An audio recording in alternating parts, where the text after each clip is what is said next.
salaamaaleykum yéen ñuy suivre Paradise Info am naa mbégte ak kontaante bu baax ñëwaat yéen ci beneen nouvelle vidéo xam nga suñu site bi du nekk ay xibaar kese dañ leen indil yenn saa yi nga xamante ni jëm ci wàllu technologie la tey li ñu leen indil mooy naka ngay ubbee WhatsApp ouvrir WhatsApp parce que jamono ji ku nekk war na mën a ubbil sa bopp quand même balaa loolu dañ leen ñaan ngeen abonné ci chaîne bi te xaar yeneen i xibaar wala yeneen i vidéo daal. léegi dañuy ànd ak yéen tam ci WhatsApp business bi la ñuy dem ak yéen soo déggee mu ngi nii da lay indi absent de continue mu offrir bu verte bi après mu indil la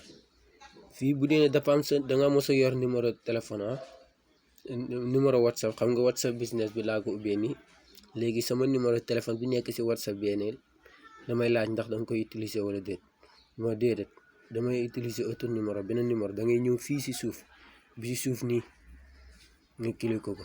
après nga def fii sa numéro de téléphone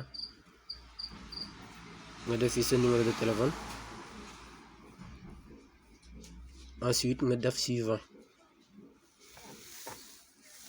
après soo def suivant nga bës ok léegi def andil code boo xamante ni mooy donne confirmation bi léegi code bi envoyé nañ ma ko soo defee numéro téléphone code bi moom day mën na ñëwal boppam ci saa si léegi après da nga ñëw def continue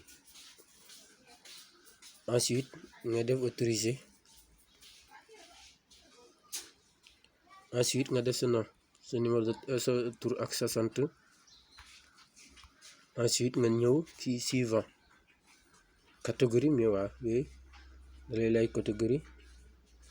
ensuite nga ñëw suivant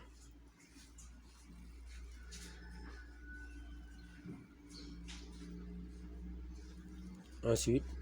nga ñëw fii ma nga def pas maintenant léegi mu ngi nii fii nii verte bi fii la sa discussion yi nekk quoi soo contact yeeg yu demee noonu fii la nekk fi ñu toll nii am nga WhatsApp business